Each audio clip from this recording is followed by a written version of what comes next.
Good morning. My name is Laura Lynn, and I am a prophetic artist. And just recently, the Lord has asked me to leave everything and follow Him.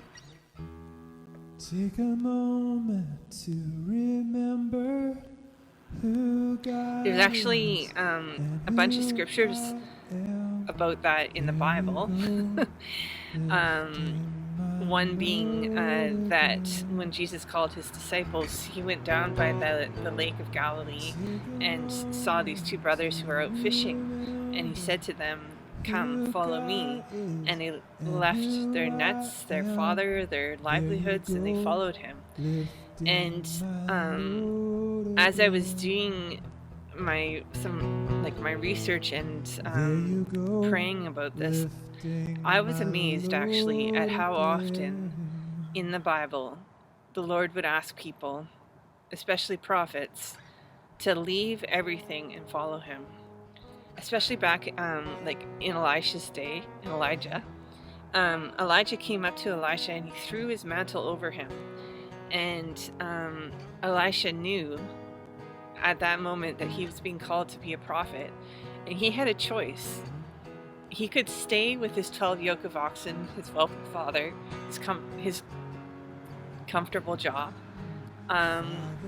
or he could burn the ox, and he could leave everything and follow Elijah. And Elisha took that brave step of killing the ox and killing on 12 yoke of oxen. I read later that if a man back in that day had a yoke of oxen, they were considered to be wealthy. And Elisha had 12. So basically, he came from a very wealthy family. He had a good job, and he left everything to follow Elijah and to do the work of the Lord. So he left a certain future for an uncertain one, being able to see the Lord work at His fullest in that prophetic way. So anyways, that said, in the same way, and I'm not saying that I am in any way comparable to the people in the Bible, but in the same way, I have felt the Lord calling me to leave everything and follow Him. And it's not the first time where I have left things behind and gone to something that I felt He was calling me into. I've done it for different children's ranches that I've worked for, and different ministries that I've been a part of. But this call was a little different because I'm not jumping into an established ministry or a particular location. I am just simply making myself completely available to the Lord to use me in this hour. My story kind of began back in 2017 when I was living with a bunch of roommates and working as a dog groomer. Now, this particular house really wasn't comfortable to begin with, but it became unbearable near the end. I find in our journeys that the Lord will do that. He will make the place that He needs you to move out of uncomfortable. And essentially, the Lord opened a door for me to live tiny for 2 years. And I felt like that was sort of the beginning, not the complete beginning, but one of the major steps in my process of leaving everything and following Him.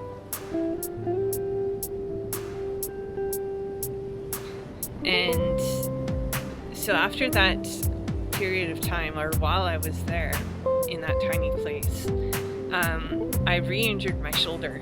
Because I injured my shoulder, my doctor told me I cannot medically approve you to go back to your job. So you need to find a new career. But I was afraid to do that because I had no idea what else I could do to make money, right? Okay, so he put a specific company in my heart to work for. And I had no idea whether or not I was going to get that job. but I just started to work towards it. I upgraded my license and jumped through the hoops that it takes to become a professional driver. And that journey in itself was quite a stretch. Now, he gave me favor because I didn't have any previous experience driving professionally. All I had was my license.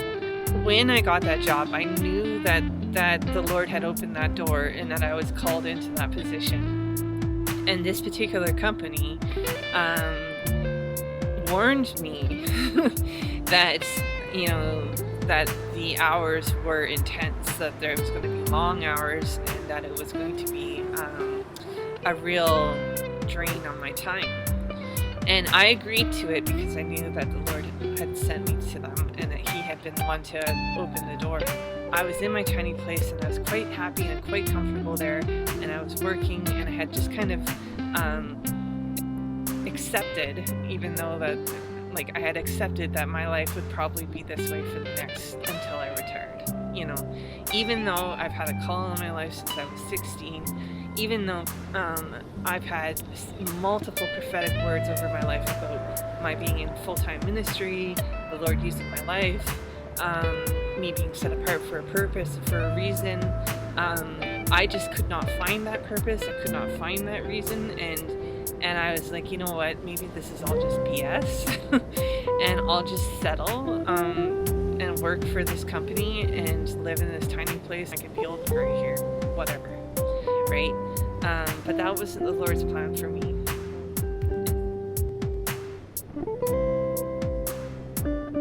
And so in July 2019, I had the surgery on my arm, and I knew that I needed 3 months to recover and rehabilitate so that I could work again. And so in a process of events, basically, what that meant is that I needed to move out of my tiny place. I left it completely in the Lord's hands, whether or not He wanted me to come back there or whatever. I had no return plan. I just left.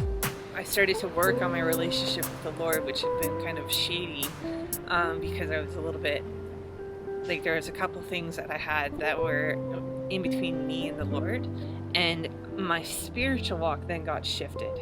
So then now I had an open door spiritually, and I was laying in a hammock, and I was getting closer to my time to leave Edmonton, and a common connection, somebody who I hadn't really spoken to much at all, basically partnered me with a roommate who did all the footwork and everything that was needed for me to come back to Kamloops, with me just saying, okay, sure. Literally the door just opened right before me through this girl. So from that moment on, I knew what she did was important, because she was my door to come in back to Kamloops and back into my job. December, January, February, March, and then COVID hits, and I get exposed and get sent home. And I had some time, like everybody in the whole world had time, to really think about my life, about what the Lord wanted me to do. Lord put on my heart that I needed to pray for people, and I figured the best way I could do that was to paint. And therefore, I did my very first session of painted prayers. I realized that was my calling. That was completely who I was in the Spirit. That it was my ministry that was opening up. And I think it was the fourth or the fifth one in, I started to feel like I was being strapped to a rocket ship. And time went on a little bit. So that started in March. April, May, my roommate comes to me, and she's like, myself and my husband are gonna move out at the end of July, just letting you know. And I knew in the spirit that the Lord was launching me, because I could feel this rocket ship behind me. Like, it was just like I was connected to them, you know. And they set a date. They did all the work. They were the ones who got us out of that place. And the whole time they were pointing me towards a mobile life, which is something that's been on my heart for quite a while, but I've never had the guts to do. But these were actually the perfect roommates to do that for me. And so anyways, my plan was is that I bought this like little trailer, and I was going to continue to work for this company, do the painted prayers whenever I had time, and live mobile for a little while, just to kind of check it out. But the Lord challenged me on that, and he started to speak to me about, did Peter get out of the boat with just one leg? Or are you going to put your full weight on believing and trusting that I can be the one that will provide for you, and that I will show you the way, even though you don't know. The major theme is keep going, keep going, keep going, keep going, push, push, push. And that came from all of the people that I checked in with to make sure that I was not being stupid. And I had like open doors the whole way through this, and this feeling of launching in my spirit, and knowing that the Lord is calling me. That at the moment, right before I am here back in Edmonton, spiritually preparing with the House of Prayer yet again to launch into this ministry and to give myself fully and leave everything. I just dropped off a bunch of stuff in their shed, and one of my accountability partners told me, well, you know, if he calls you out, he's not going to drop you. I'm like, yeah, but it's amazing, you know, you think you trust God, and then he asks you to live it. Even though I've made this decision, it's definitely not without its doubts, and it's definitely not without its fears. It wasn't like it was a loud booming voice. It wasn't like it was, you know, lightning, thunder, heavens rolling, telling me that leave everything and follow him. This is just a gentle whisper after a gentle nudge, after a divine appointment, after a gentle nudge, after a whisper, after you know, a reminder of who I am and what I'm called to do.